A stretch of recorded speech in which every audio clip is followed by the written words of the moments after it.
today's session chair, Mr. Gupta. I saw him somewhere around.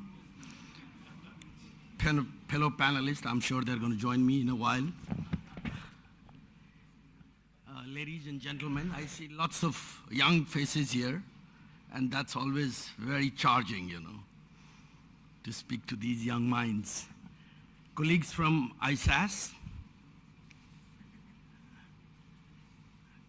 first of all, I want to thank ISAS yet again for giving me this opportunity to be present here and share my thoughts on what I believe is a very pertinent subject, very timely indeed.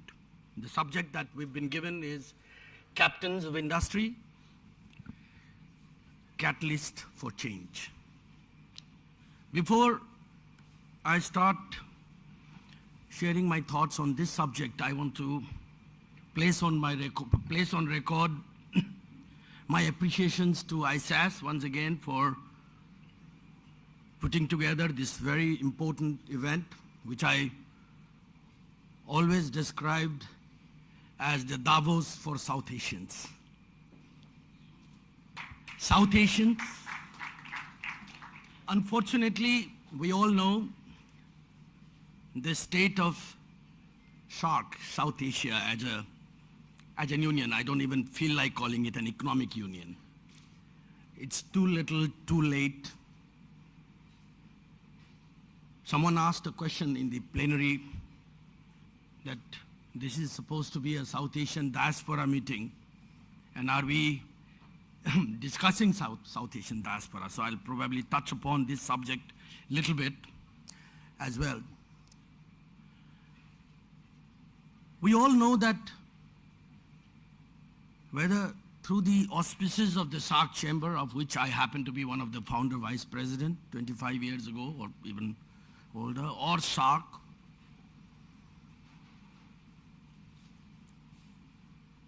none of the countries, and particularly the smaller countries in the region, have been able to deal in a true fashion with one another.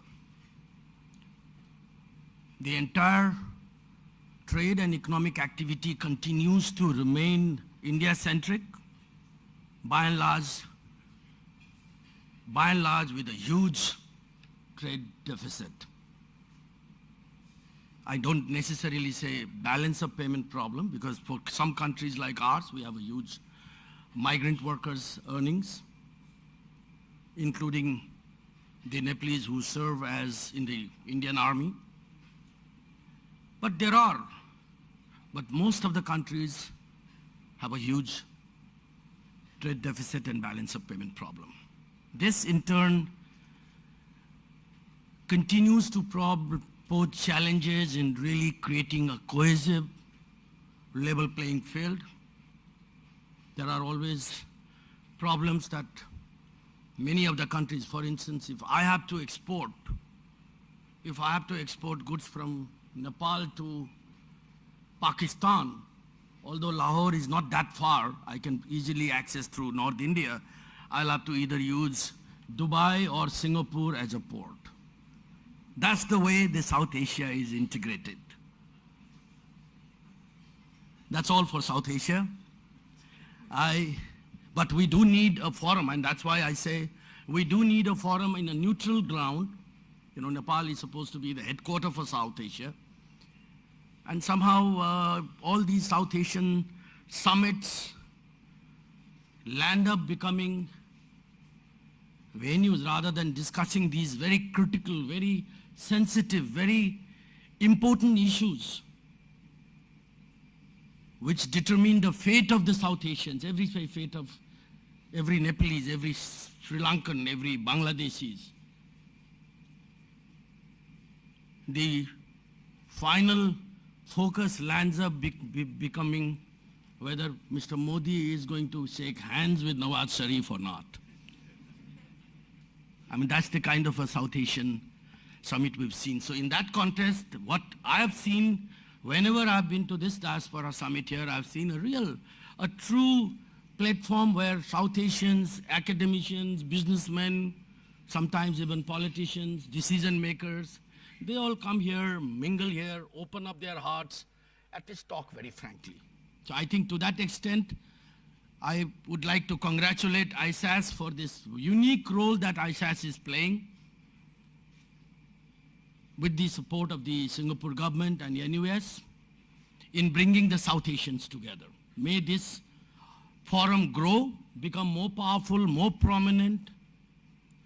May ISAS be able to enlarge the participation which is happening. Like this morning we heard from Ambassador Pillai that this year we have close to 300 international participants as against 100 that what we used to see.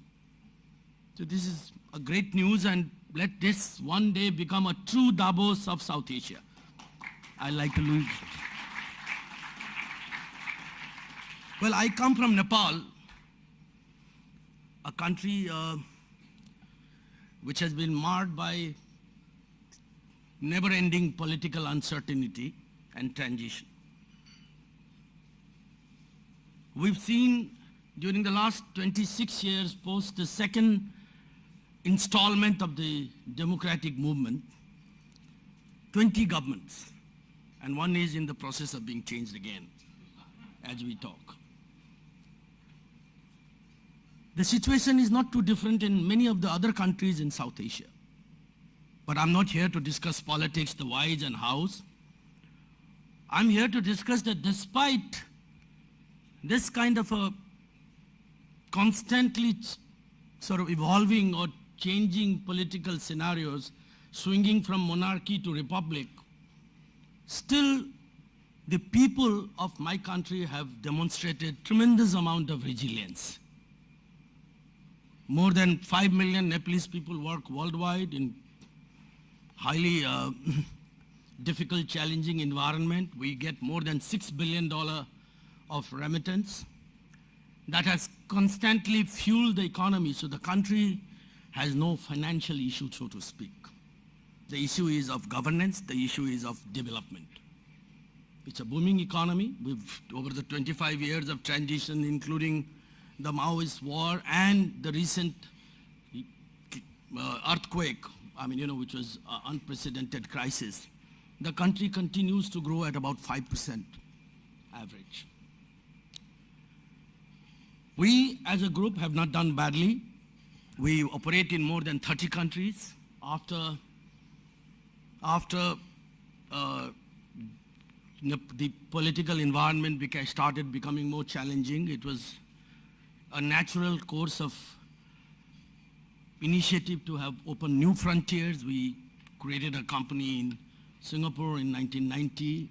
That's why it was called Sinovation, which is today known as CG Corp Global. In 2012, we were recognized by the Forbes as the first Nepal's billionaire company. Why I'm saying this is in the context of the subject that I've been given, the captains of industry. Today's captains of the industries can be born anywhere, including in Nepal. I think that's the message. Thanks to the technology, thanks to the free flow of minds, ideas, capital, it really doesn't matter where you're born. I think the monopoly of B schools have ended, if you ask me. The monopoly of big business families has ended. If you look at, we don't have to go too far, if you look at the Forbes or Fortune's list, or even India next door, you will find that during the last 20 years there has been a transformation of the business houses which nobody knew, nobody had heard their names. Infosys, Airtel, Wipro, and many of the traditional houses who've served India since pre-independence have vanished from the scene. Some have stayed, of course. The same also applies in the global arena. That is, in my opinion, this is because of no other factor but the inherent because of the opportunity that the whole world has created, which is in the, and the access that you have in the palm of your hand. John Com from Ukraine, who used to work in a bakery shop, invented WhatsApp. He could not get a job. I'm sure many of you know this story. He applied. He wanted to work for the Facebook in Ukraine. He was denied a job. And he worked towards creating this app, and a day came when he sold his company for $18 billion to the same Facebook. At the age of less than 28, I think. We know another story, which is of Alibaba, which is not too different.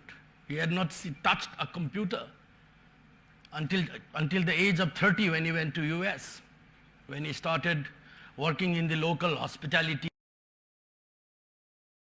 to go and help the local community to find a safe space.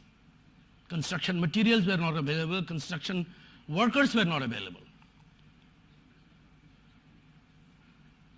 But it was the businessman's acumen which was able, it was the businessman's managerial skill which was capable of putting together, even in a difficult situations, all the resources needed. And in less than 2 weeks' time, we started delivering the shelters. Small, though. But for those who had nothing, at that point of time, in severe of the workers, even that was important. So what the point that I'm trying to make is businessmen, business leaders, the captains of the industries, today have demonstrated, and they continue to demonstrate. They continue to demonstrate that the times have changed when, when they were, let's say, identified as a force which is there just for making money. That's history. Today's businessman is seeking recognition, seeking respect, because that's the only thing that lasts. I wish to, I think I've overtaken my time. I see 3 zeros, Piyushji, you should have warned me. So, I want to, once again, thank you. I can go on and on, but I have to let my colleagues talk. This is a great opportunity for me, and we'll share more during the Q&A session. Thank you very much.